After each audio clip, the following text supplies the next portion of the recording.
सामीन कराम, आप सुन रही हैं एक दिलचस्प आप बीती जिसका नाम है मंजिल और मुसाफिर। ये इस सिलसिले की किस्त नंबर 8 है। मुझे उम्मीद है आपको मेरी ये काविश पसंद आ रही होगी।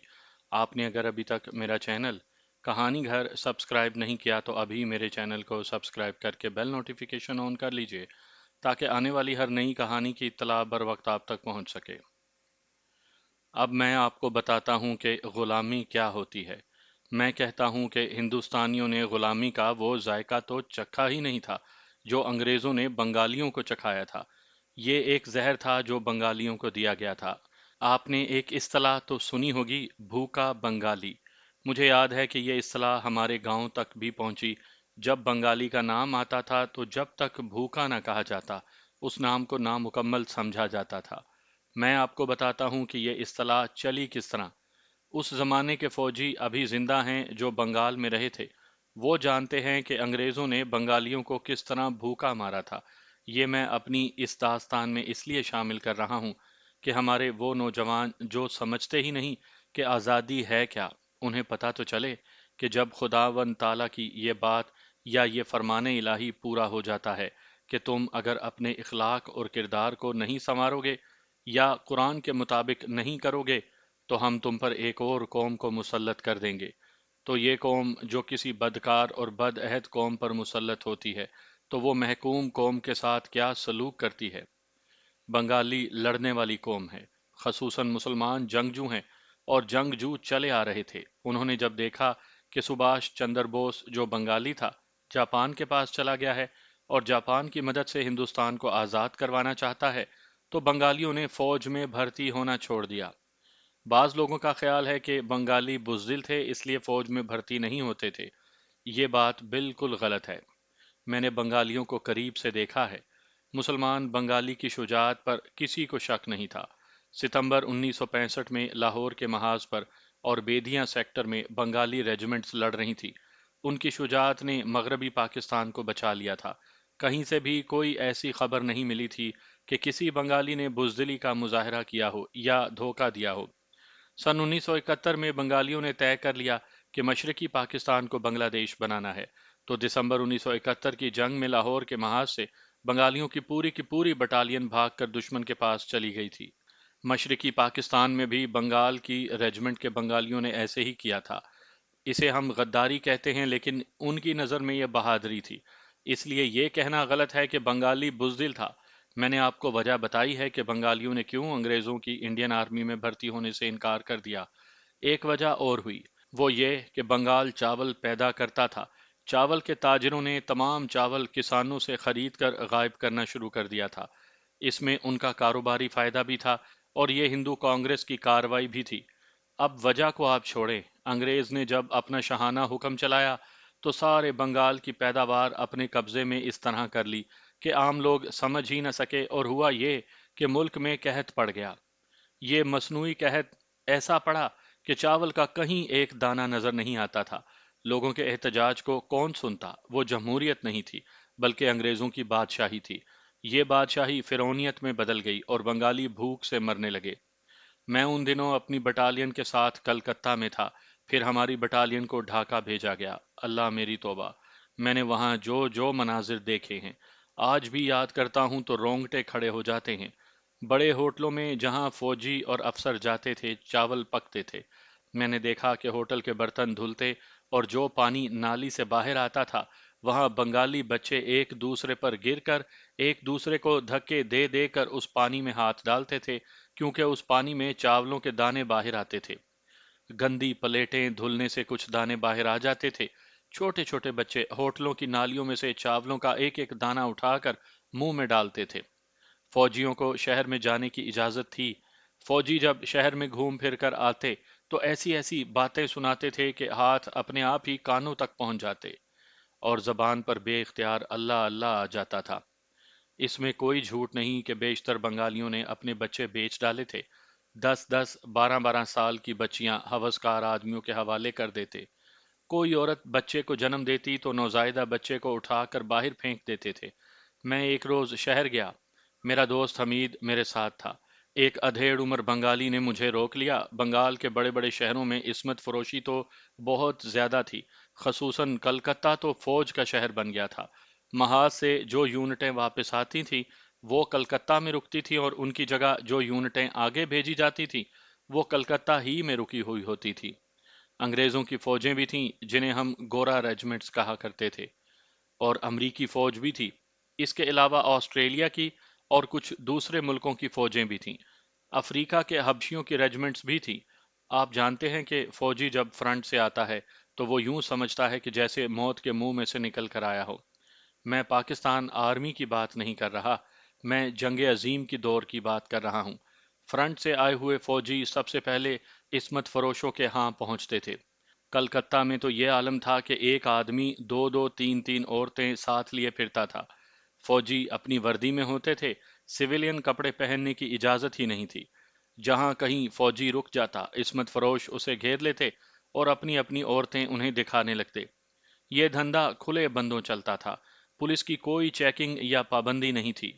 मैं ढाका शहर की बात कर रहा था, हमीद मेरे साथ था। हमें एक अधेड़ उम्र आदमी ने रोक लिया। फुटपाथ पर साथ ही दो नौजवान लड़कियां खड़ी थी। उन लड़कियों का अंदाज तवाइफों वाला था ही नहीं। उन्होंने मैले कुचैले कपड़े पहन रखे थे और उनके सांवले चेहरों पर उदासी थी। साहब बीबी, उस आदमी ने पूछा। हर फौजी को ये अल्फाज साहब बीबी हर 10-15 कदम पर सुनने पड़ते थे। उस शख्स ने हमें रोका और यही सवाल किया, तो मैंने लड़कियों को देखा और मुझे कुछ शक हुआ। तुम कौन हो? मैंने आहिस्ता से पूछा। मुसलमान हो या हिंदू? मुसलमान हूँ साहब, उसने कहा। लड़की देखें। क्या ये तुम्हारा पेशा है? मैंने पूछा। नहीं साहब, उसने जवाब दिया, और इसके साथ ही उसके आंसू निकल आए और बोला, पैसा मत दो, एक टाइम का चावल दे दो या रोटी खिला दो। मैं ये नहीं कह रहा कि मैं कोई शरीफ आदमी था। मैंने पहले भी कहा है कि मैं अपने आप को हीरो साबित नहीं कर रहा। मैं इस किस्म का फौजी था जिस किस्म के फौजी उस वक्त हुआ करते थे। अगर वो पेशावर इस्मत फरोश होता तो मैं उसके साथ सौदेबाजी करता और फिर उसके साथ चल पड़ता, लेकिन उसने जब ये कहा कि वो मुसलमान है और ये उसका पेशा नहीं, तो मेरे खून में ऐसा उबाल आया कि पहले ये जी में आई कि उस आदमी का गला घोंट दूं, लेकिन मैं बेबस था और ये शख्स मजबूर था। भूख ने उसके दिमाग पर स्याह काला पर्दा डाल दिया था। मैंने उससे पूछा कि उसके कितने बच्चे हैं। उसने 8 बच्चे बताए। ये दो लड़कियां बड़ी थीं, उनमें से एक की उम्र 14 और दूसरी की 16 साल होगी। उसने ये भी बताया कि उसकी बीवी एक और बच्चा पैदा करते मर गई है। उसके बच्चे घर में भूख से तड़प रहे थे। मैंने हमीद के साथ बात की और हम दोनों ने तय कर लिया कि हमें क्या करना है। मैंने उसे कहा कि वो यहीं खड़ा रहे और किसी गाहक को फांसने की कोशिश ना करे। मैं और हमीद वहीं से वापस अपने कैंप में आए। मैं चूंकि दफ्तर में काम करता था इसलिए मेरा कुछ रसूख चलता था। फौज में राशन की कोई कमी नहीं थी।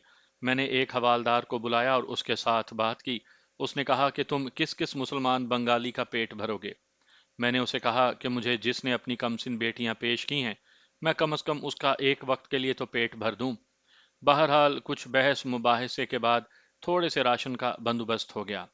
मेरा ख्याल है कि 2 सेर चावल होंगे और इतनी सी ही दाल थी, और कुछ इतना ही आटा बांधकर मैं और हमीद फिर वहां गए जहां वो शख्स हमें मिला था।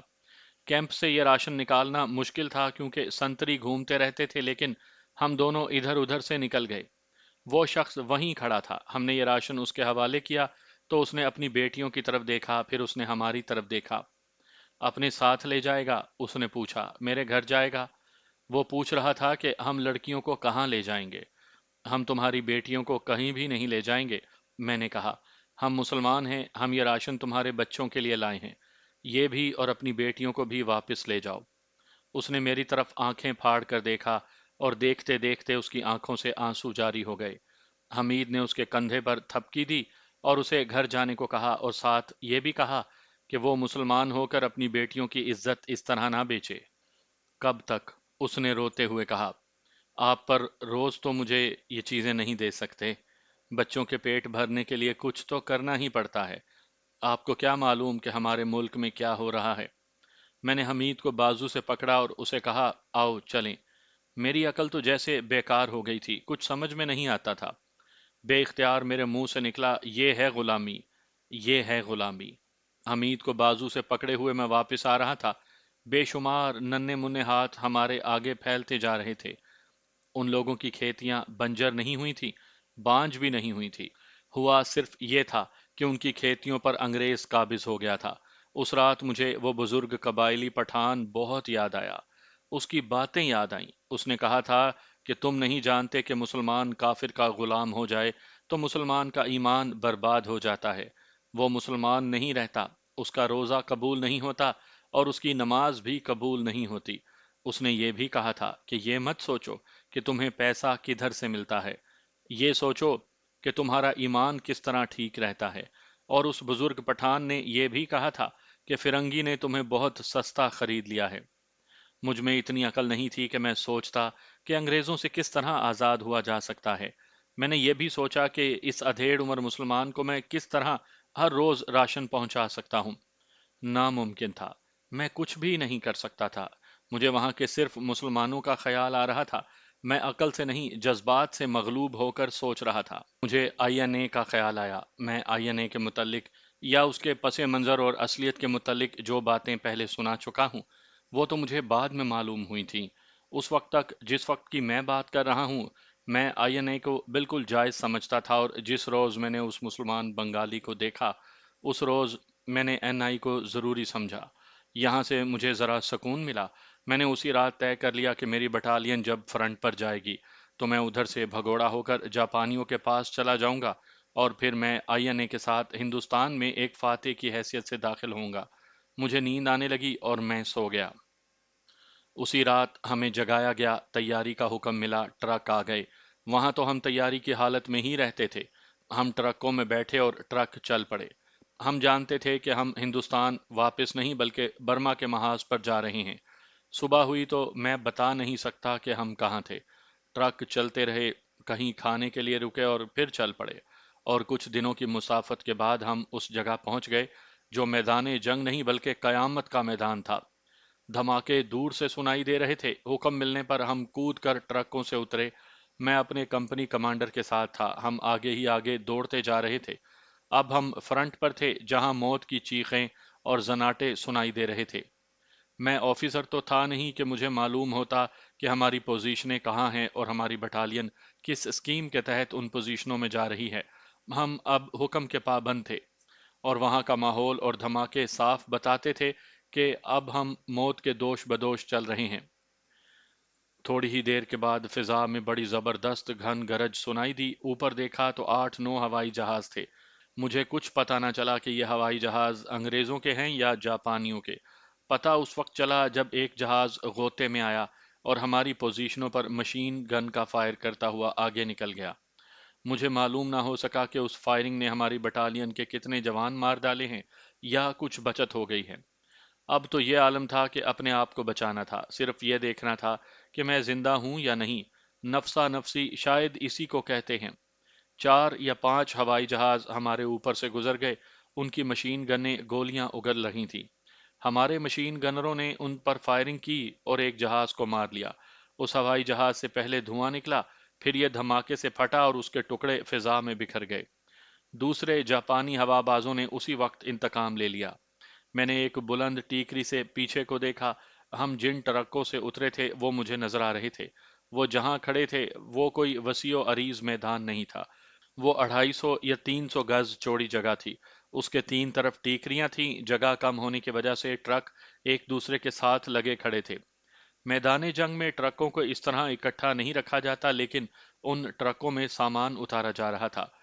उस सामान में हमारी बटालियन का रिजर्व एम्यूनिशन था। उसमें ग्रेनेड भी थे और बटालियन का दूसरा सामान भी था।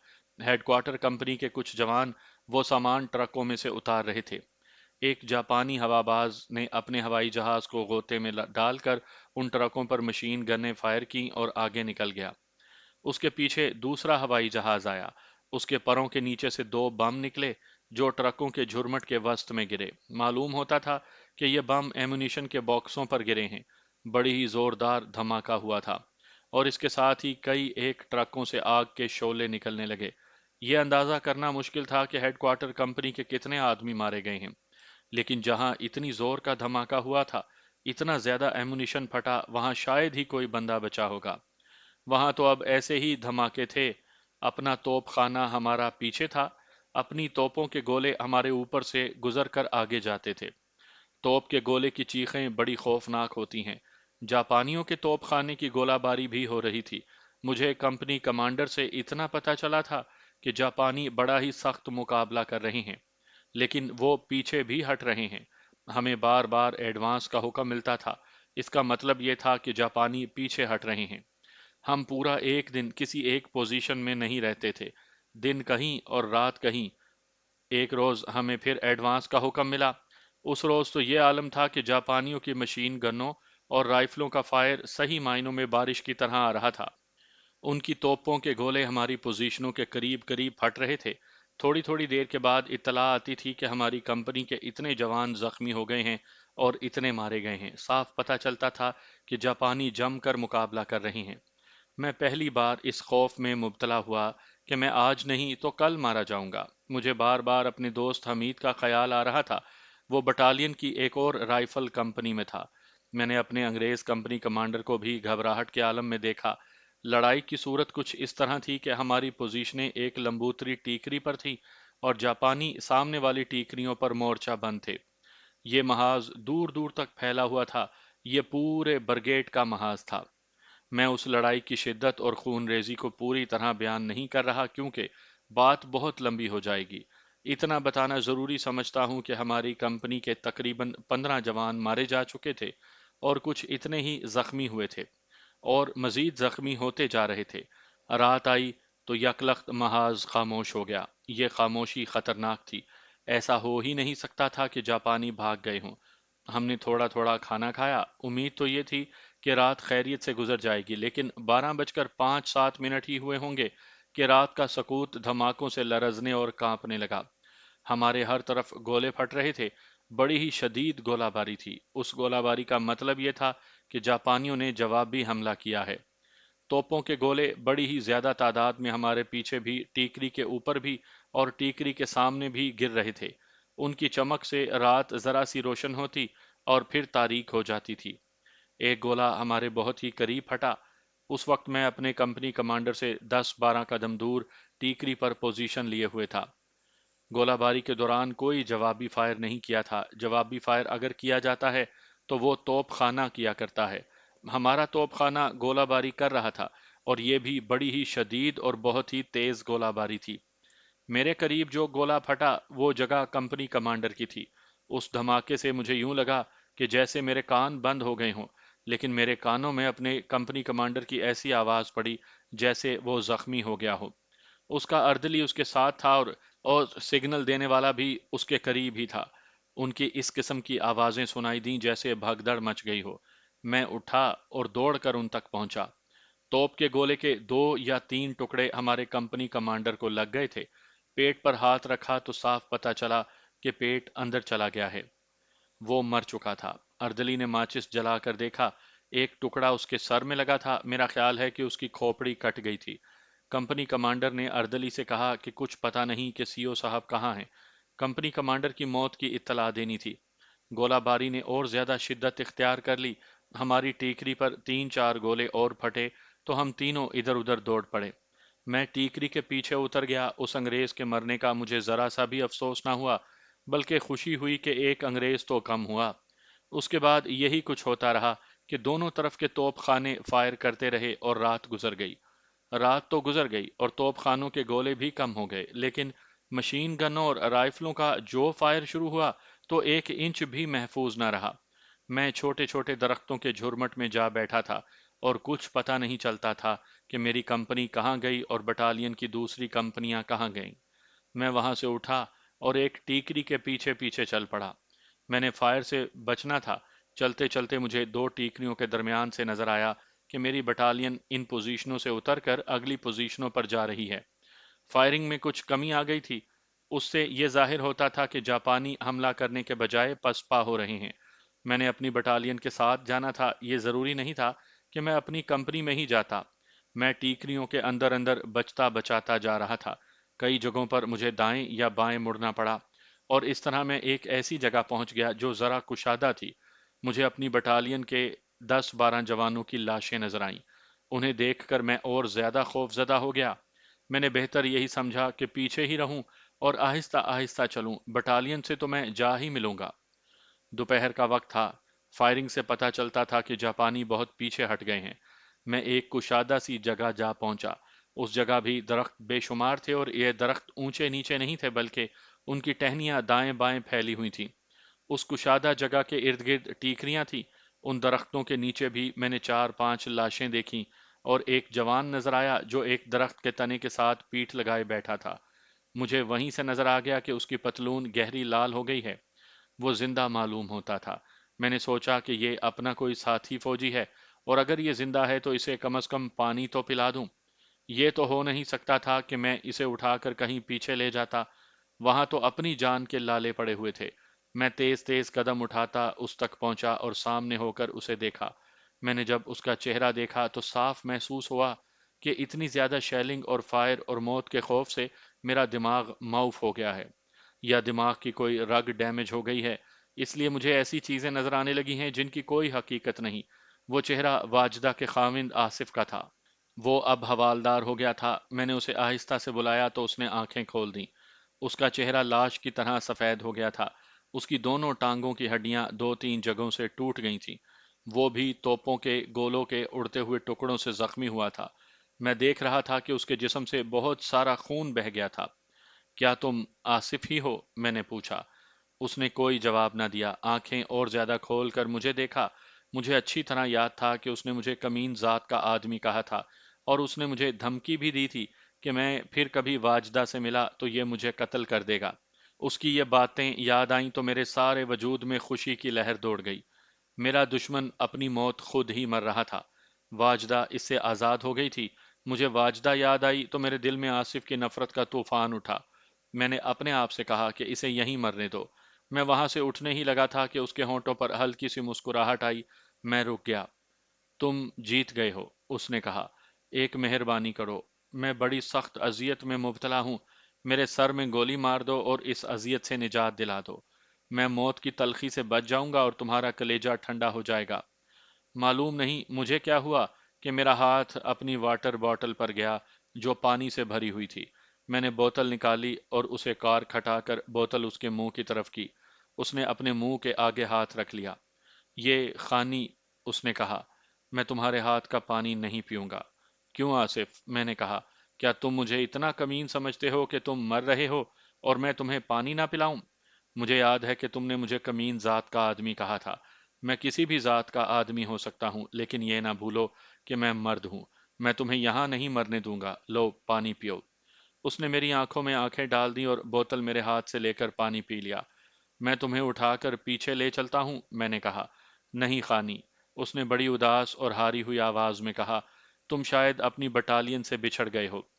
آگے جاؤ، یہاں مت رکو، میں نے تو اب مرنا ہی ہے۔ میں تمہیں یہاں مرنے کے لیے چھوڑ کر نہیں جاؤں گا آصف، میں نے پرجوش لہجے میں کہا۔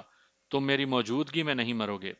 میں خدا کی قسم واجدہ کو بالکل ہی بھول گیا، اور آصف کو اٹھا کر پیچھے پہنچانے کو اپنی زندگی کا سب سے بڑا چیلنج سمجھ لیا۔ ساتھ والی ٹیکری کے پیچھے تھوڑی دور شاید اسٹریچر بیریئر، یعنی زخمیوں کو اسٹریچر اٹھا کر لے جانے والوں کے ملنے کا امکان ہے، اس نے کہا اور ایک طرف اشارہ کیا۔ یہاں میں آپ کو ایک اور بات بتانا چاہوں گا، وہ یہ کہ برما کی لڑائی میں ایسی کوئی پابندی نہیں تھی کہ کوئی زخمی ہو جائے تو اسے ضرور ہی اٹھا کر پیچھے لانا ہے۔ دراصل زخمیوں کو اٹھا کر پیچھے لانے کی کسی کو ہوش ہی نہیں تھی۔ آصف نے جس طرف اشارہ کیا تھا میں دوڑ پڑا۔ اس ٹیکری پر چڑھا اور دوسری طرف اترا تو وہاں کچھ دلدل سی دیکھی۔ دلدل کی وجہ سے وہاں کوئی انسان نہیں تھا۔ میں دوڑتا ہوا ایک اور طرف گیا تو مجھے اپنی آنکھوں پر یقین نہ آیا۔ وہاں ایک عارضی میڈیکل پوسٹ بنی ہوئی تھی۔ یہ کوئی عمارت نہیں تھی، نہ وہاں کوئی خیمہ لگا ہوا تھا، بلکہ اسٹریچروں پر زخمی فوجی پڑے ہوئے تھے اور انہیں فرسٹ ایڈ دی جا رہی تھی۔ میں دوڑتا ہوا وہاں پہنچا، لیکن یہ دیکھ کر مجھے مایوسی ہوئی کہ وہ سب گورے تھے، یعنی انگریز تھے۔ مجھے معلوم تھا کہ یہ خبیث قوم کسی ہندوستانی کو نہیں اٹھائے گی۔ وہاں 2 ڈاکٹرز تھے۔ میں ان کے سامنے جا کھڑا ہوا اور انگریزی میں انہیں کہا کہ مجھ پر رحم کریں، میرے بھائی کی دونوں ٹانگیں ٹوٹ گئی ہیں اور خون بہنے سے مر رہا ہے۔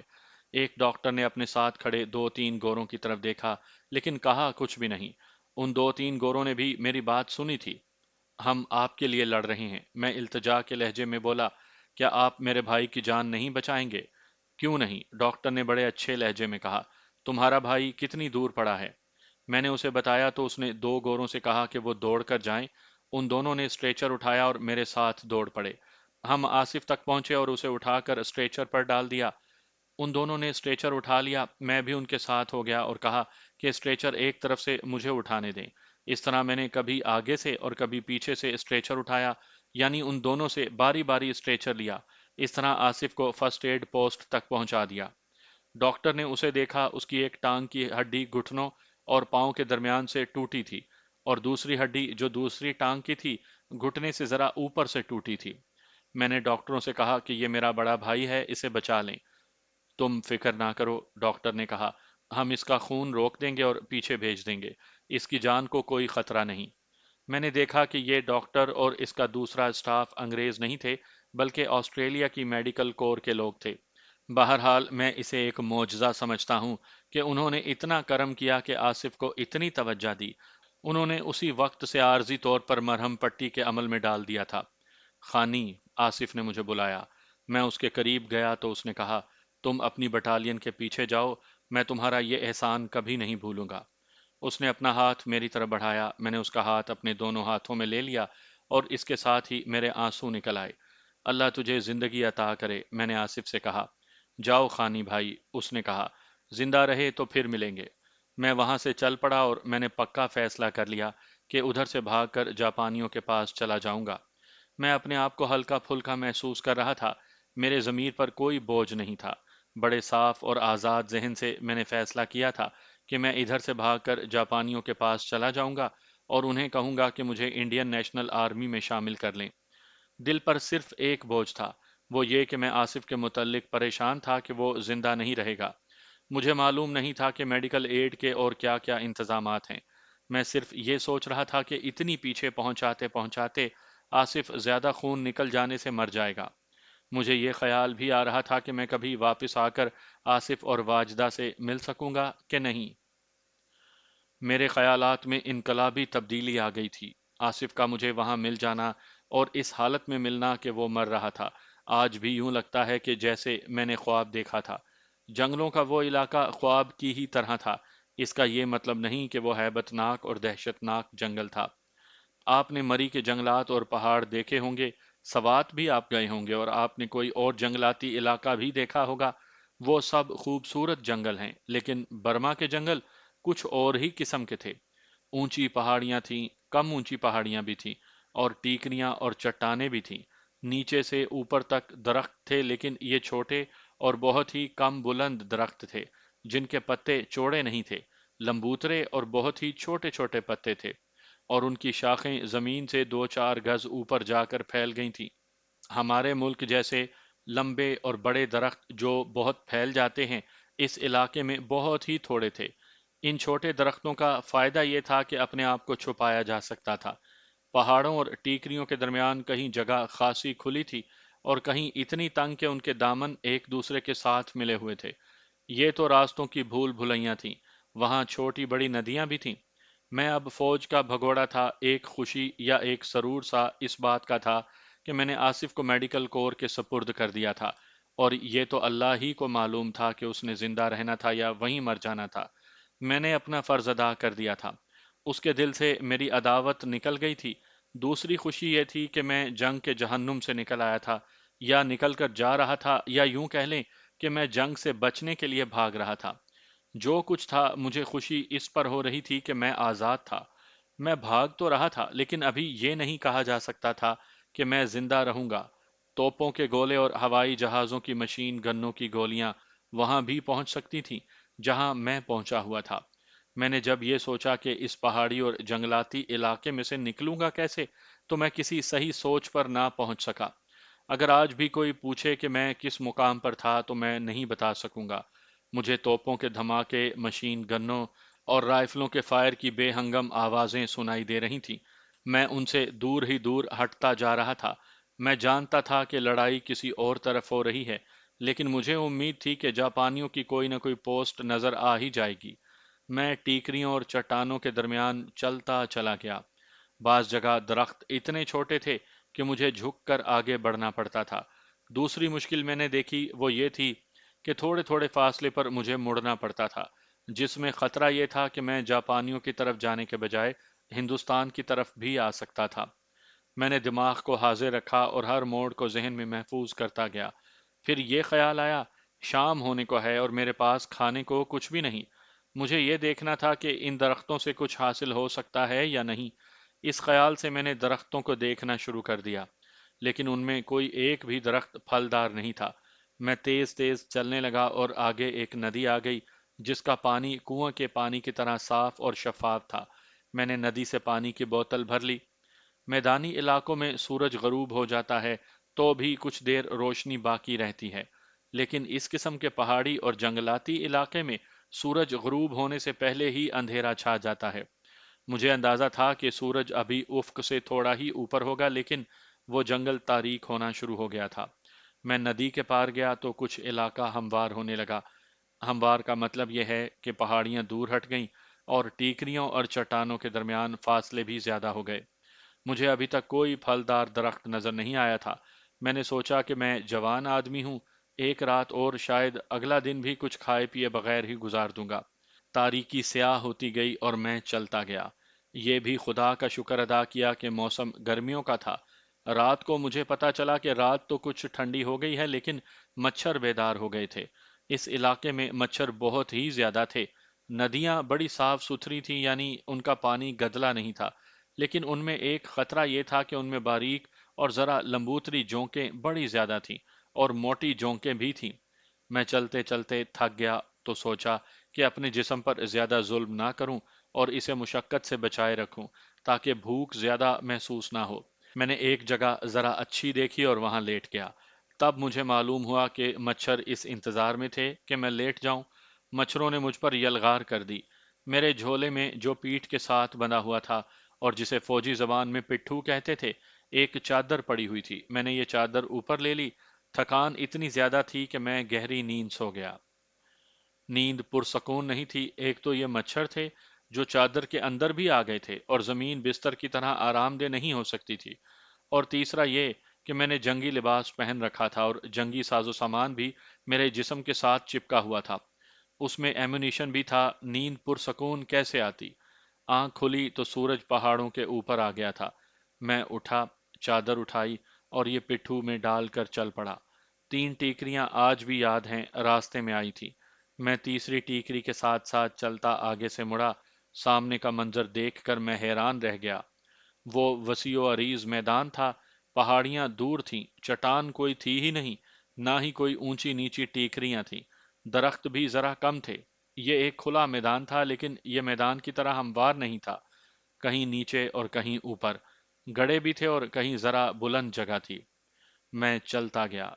زمین پر ایسے نشان دیکھے جیسے یہاں توپوں کے یا مارٹر گنوں کے گولے گر کر پھٹے ہیں۔ کچھ اور نشانیاں نظر آئیں جن سے صاف پتہ چلتا تھا کہ یہاں لڑائی ہوئی ہے۔ جسے میں نے وسیع و عریض میدان کہا ہے، یہ 1.5-2 میل چوڑا یا غالباً اس سے کچھ زیادہ لمبا تھا۔ میں تقریباً 2.5 فرلانگ آگے چلا گیا تو اس سے آگے زمین نیچے کی طرف چلی گئی تھی۔ وہاں کچھ درخت ہمارے علاقے کے درختوں کی طرح چوڑے تنوں والے، اونچے اور پھیلے ہوئے تھے، اور باقی درخت جھاڑی نما تھے۔ میں ذرا بلندی پر تھا، زمین ذرا نیچے تھی۔ وہاں سے زمین پر چند ایک گڑھے نظر آئے جو اندر سے ذرا ذرا کالے تھے۔ ان گڑھوں میں پہنچنا تھا۔ یہ توپوں کے گولوں نے یہاں ہٹ کر کے بنائے تھے۔ میں آگے چل پڑا۔ تھوڑے تھوڑے فاصلے پر ہر طرف ایسے گڑھے نظر آئے، اور ایک جگہ ایک مورچے کی شکل کا ذرا لمبا اور ذرا چوڑا گڑھا نظر آیا۔ اس کے باہر 2 اسٹیل ہیلمٹ پڑے ہوئے تھے اور کپڑوں کے ٹکڑے میں ادھر ادھر بکھرے ہوئے تھے۔ میرے لیے یہ سمجھنا مشکل نہیں تھا کہ یہ فوجی وردی کے ٹکڑے تھے، اور یہ اسٹیل ہیلمٹ فوجیوں کے تھے۔ اس سے یہ ظاہر ہوتا تھا کہ یہاں فوجی مرے ہیں۔ میں اس گڑھے تک گیا تو گڑھے میں انسانی ہڈیاں نظر آئیں۔ کھوپڑی ایک ہی تھی، لیکن سینے کے پنجر 2 تھے۔ فوجی بوٹ بھی وہاں پڑے ہوئے تھے، فوجی جھولے بھی وہاں پڑے ہوئے تھے، اور پھٹی ہوئی وردیوں کے ٹکڑے گھڑے میں بھی تھے اور باہر بھی۔ میں آگے چلا گیا تو زمین میں انسانی ہڈیاں بکھری ہوئی نظر آئیں۔ سینے کے پنجر بھی دیکھے اور 3-4 کھوپڑیاں بھی وہاں پڑی ہوئی تھیں۔ وہاں بھی اسٹیل ہیلمٹ اور پھٹی ہوئی وردیوں کے ٹکڑے بکھرے ہوئے تھے۔ اب جب میں اس میدان میں گھوما پھرا تو جگہ جگہ انسانی ہڈیاں، سینوں کے پنجر اور کھوپڑیاں نظر آئیں۔ اس سے ظاہر یہ ہوتا تھا کہ یہاں لڑائی ہوئی اور یہ سب مارے گئے۔ یہ بتانا مشکل تھا کہ یہ فوجی ہندوستانی تھے، گورے تھے یا جاپانی۔ سٹیل ہیلمٹ وہ تھے جو ہمیں انگریزوں نے دیے تھے، یہ جاپانیوں کے نہیں ہو سکتے تھے۔ ان ہڈیوں میں کوئی ہتھیار نظر نہ آیا۔ وہ انہیں ہلاک کرنے والے لے گئے ہوں گے۔ وہاں توپوں کے گولے نے جو گڑھے بنائے تھے وہ اتنے زیادہ تھے کہ یہی کہا جا سکتا تھا کہ ان پر توپ خانے کے گولے برسائے گئے تھے۔ ایک جگہ سے مجھے ایک پے بک ملی۔ ہر فوجی کے پاس پے بک ہوتی تھی جس پر یونٹ کا نام نہیں ہوتا تھا، صرف فوجی کا نمبر اور نام اس پر لکھا ہوتا تھا۔ افسروں کے پاس شناختی کارڈ ہوتے تھے۔ میں نے یہ پے بک اٹھا کر کھولی، اس پر ایک سپاہی کا نام لکھا ہوا تھا۔ نام تھا فضل حسین۔ اس سے پتا چلا کہ یہ لوگ انڈین آرمی کے تھے۔ میں وہاں رک گیا اور ہر طرف دیکھنے لگا۔ میری جذباتی کیفیت کچھ اور ہی ہو گئی۔ دل ایک گرفت میں آ گیا۔ خیال آیا کہ یہ کہاں پیدا ہوئے تھے اور مرے تو کہاں مرے۔ انہیں کفن بھی نصیب نہ ہوا، جنازہ بھی نہ پڑا گیا، اور ان کی ہڈیاں رہ گئیں اور گوشت جنگل کے درندے، گدھیں اور کیڑے مکوڑے کھا گئے۔ ایک سوال میرے ذہن میں تڑپنے لگا، کس لیے؟ انہوں نے اپنی جانیں کس لیے دیں؟ تنخواہ کے لیے؟ راشن اور وردی کے لیے؟ آخر کیوں؟ ان لوگوں نے تو تھوڑے سے پیسوں پر اپنی جانیں انگریزوں کے حوالے کر دی تھی۔ میرے پاس ایک جواب تھا کہ یہ ان کی مجبوری تھی۔ بھرتی نہ ہوتے تو کیا کرتے؟ میں بھی تو بھرتی ہو کر اس وردی میں آ گیا تھا۔ اس وقت مجھے یہ خیال نہ آیا کہ ہم لوگ آزاد ہوتے، ہمارا اپنا ملک ہوتا اور یہ اپنی آزادی کے تحفظ کے لیے جانیں قربان کرتے تو سارا ملک انہیں یاد کرتا اور انہیں عظیم کہتا۔ مجھے برما کے جنگل میں یہ خیال بھی آیا کہ یہ جن کی ہڈیاں ہیں انہیں صرف اتنا سا حق دیا گیا ہوگا کہ ان کے گھروں کو سرکاری چٹھیاں بھیج دی گئی ہوں گی جن میں صرف اتنا لکھا ہوگا کہ نہایت افسوس کے ساتھ اطلاع دی جاتی ہے کہ آپ کا بیٹا فلاں نمبر فلاں پرنٹ فرنٹ پر مارا گیا۔ انگریز نے مرنے والوں کے پسماندگان کو یہ بھی کہا ہوگا کہ آپ کا بیٹا بڑا بہادر تھا اور بڑی بہادری سے لڑتا ہوا مارا گیا۔ اس کے بعد انگریز نے فوجیوں کے ناموں پر لکیر پھیر دی ہوگی۔ میں ادھر ادھر دیکھ رہا تھا، مجھے ٹھوکر لگی۔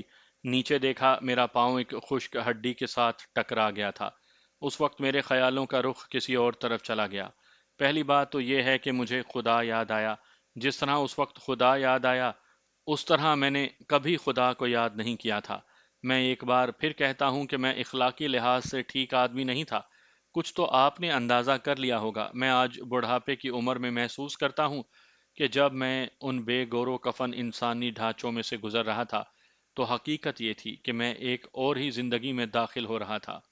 پہلے میں نے کہا ہے کہ میرا دماغ کسی اور طرف چلا گیا تھا۔ وہ یہ تھا کہ انسان زندہ ہوتا ہے تو کس طرح اکڑ اکڑ کر چلتا ہے، اور جس کے پاس چند ٹکے آ جاتے ہیں وہ اپنے ساتھ کے انسان کو انسان ہی نہیں سمجھتا۔ ایسے لوگ وہ منظر دیکھ لیتے ہیں جہاں میں کھڑا تھا تو ان کے ہاتھ اپنے کانوں پر اور ان کا دل خدا کی طرف ہو جاتا۔ میں آپ کو واز نہیں سنا رہا، ایک حقیقت بیان کر رہا ہوں، ذرا اس پر غور کر لیں۔ میں فوجیوں کی باتیں سنا رہا ہوں۔ قدرتی طور پر آپ کے سامنے پاک فوج کے فوجی آ گئے ہوں گے، مگر میں یہ واضح کر دیتا ہوں کہ میں جس فوج کی بات کر رہا ہوں وہ پاک فوج سے بالکل ہی مختلف تھی۔ یوں سمجھ لیں کہ پاک فوج سفید اور وہ فوج بالکل ہی سیاہ تھی۔ یہ مبالغہ نہیں کہ پاک فوج اور انگریزوں کی اس انڈین آرمی میں زمین اور آسمان جتنا فرق تھا۔ پاک فوج میں پڑھے لکھے لوگ ہیں اور اب تو پاک فوج کا ہر سپاہی پڑھا لکھا ہوتا ہے، بلکہ لانگری بھی پڑھے لکھے مل جاتے ہیں۔ اس کے علاوہ پاک فوج نے پاکستان بننے سے اب تک لڑائیاں بھی لڑیں اور اپنے عوام کی خدمت بھی کی ہے۔ سیلاب آئے، زلزلے آئے، پاک فوج مدد کو پہنچی۔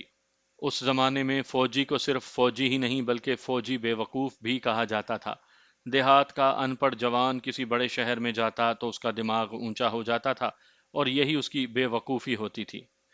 وہ اپنے گاؤں کے لوگوں کو پسماندہ اور جاہل سمجھنے لگتا تھا اور اکڑ اکڑ کر چلتا تھا جیسے وہ بادشاہ بن گیا ہو، اور پھر برتری جتانے کے لیے کارٹونوں جیسی حرکتیں کرتا تھا۔